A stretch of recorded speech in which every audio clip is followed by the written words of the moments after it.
Good morning. Thank you for attending my presentation. My name is Laura. I'm a first-year PhD student in linguistics, and my research is about fragmentary constructions as potential proxies of colloquialization in present-day British English using corpora.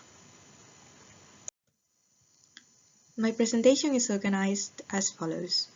First, I explain the motivation and objective of this research. Second, I introduce colloquialization along with other phenomena associated to colloquial language in the literature. Third, I try to explain what fragments are and the definition I will use for my research. Fourth, the methodology I used for data collection and analysis, followed by some pilot studies I have conducted in relation to my topic. Finally, I end my presentation with some concluding remarks on further research and the references. First, I would explain the motivation for this research. First, I had explored colloquialization as an explanatory theory for changes in the passive voice and relative clauses for my bachelor thesis, based on two corpus-driven studies from the literature. So I wanted to continue exploring this topic. Second, the language variation and textocategorization research group of my university started a new project on fragments as non-canonical expressions in written English. Therefore, my research combines these two concepts, proposing the phenomenon of colloquialization as an explanation for the distribution of these linguistic items classified as fragments in written contemporary British English. This section explains in detail the process of colloquialization. The term was coined by Mair in 1997 as a greater closeness between writing and speech. Mair also suggests two dimensions. First, what he calls genuine informality, motivated by a speaker's intuition on appropriate style, and second, what he calls anti-formality, motivated by a speaker's choice to avoid formal style. The observable linguistic variation associated to colloquialization also involves two types of strategies. On the one hand, strategies contributing towards greater colloquiality, which are increasing over time and expanding from informal to formal contexts. For example, get passives. On the other hand, strategies resisting colloquialization, which are decreasing over time in favor of their colloquial alternatives. For example, be passives. In addition to colloquialization, several phenomena have been proposed in the literature to account for recent lexical and grammatical variation. These processes can be divided by the nature of their driving force. On the one hand, they can be language external or cultural, such as these phenomena. Democratization deals with the removal of social asymmetries across groups of people. For example, the loss of titles such as Mr. Conversationalization and synthetic personalization focus on the simulation of speech-like discourse in public contexts. For example, a greater use of interpersonal pronouns. Informalization and popularization seek a greater familiarity in interpersonal relationships, exemplified by a greater use of contractions. On the other hand, these processes can be language internal or linguistic, which includes these four phenomena.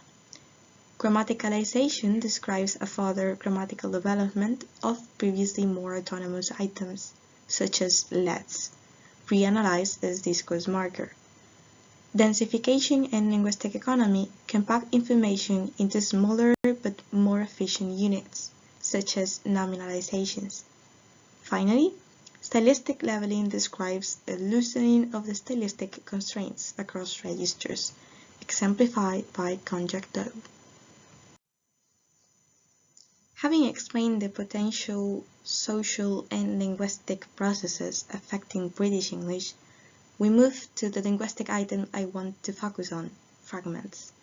These are structures typically found in conversation, which are syntactically incomplete.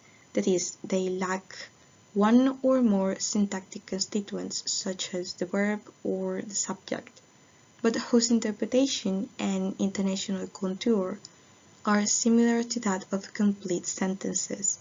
For example, hi to Simon, case over, never mind, or glad to meet you. Previous usage has used a variety of labels for these structures, such as elliptical, irregular, minor, or sub-sentences. Our definition of fragments includes structures with an overt antecedent and potentially reconstructible, such as Casablanca in example 5, but also structures without an antecedent and not reconstructible, such as me first in example 6. However, we exclude fragmentary sentences which lack clausal intention, for example, chapter headings, along with other conventional structures which do not allow for variation, such as thanks. In this usage, I will follow Fernandez-Pena's taxonomy of fragments, classified into 5 categories. Based on a pilot study, I will explain a few slides later this study. The most frequent categories of fragments are phrasal, such as pure and flow in example 7, and verbless, such as anyway, more of that later in example 9. There are 3 more types of fragments, but they are not as frequent as phrasal and verbless. The third type of fragments is clausal fragments, such as thanking you in anticipation, which are the only ones with verbal constituents, but there is a shared non-canonical status which led to proposing this category. Fourth, WH fragments, such as why this at this hour of the morning. And finally, small clauses, which present a copular structure but lacking the copular verb, such as good all held on next stop. Having explained what colloquialization and fragments are, we move now to the methods I will use for data collection and analysis.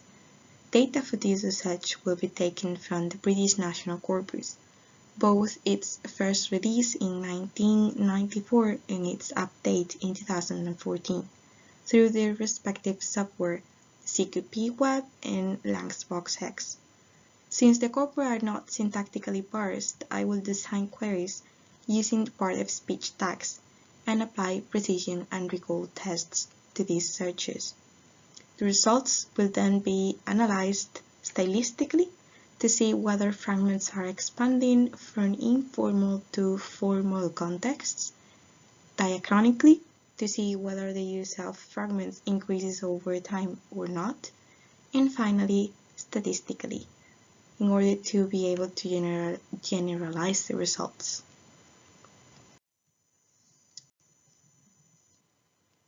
So what I've done so far in relation to my research topic is a pilot study using the International Corpus of English, the British component. Since this corpus is parsed, we restricted the data retrieval to non-clausal units, from which a manual revision retrieved around 700 examples. Although only 30% of the spoken component was used, the amount of fragments in total was higher in speech than in writing. However, the statistical tests revealed that only clausal fragments are potential proxies of colloquialization, since this is the only fragment type actually more frequent in speech than in writing.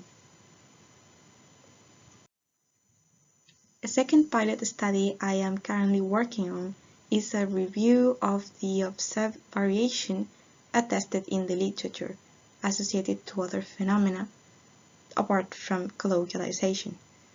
This includes modal verbs, present tense, and passive voice, among others. In total, I am analyzing 17 linguistic features as potential proxies of colloquialization in the British National Corpus 1994.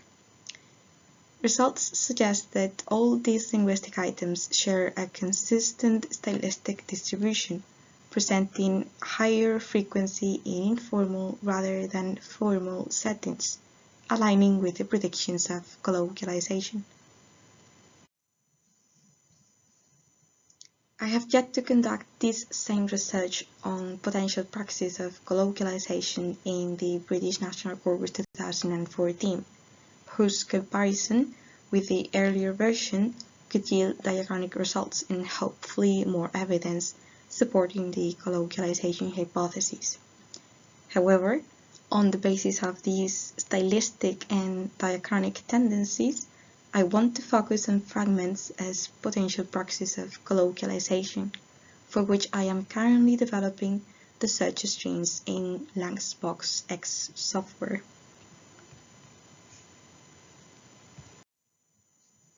And we have reached the end of my presentation. These are the references slides.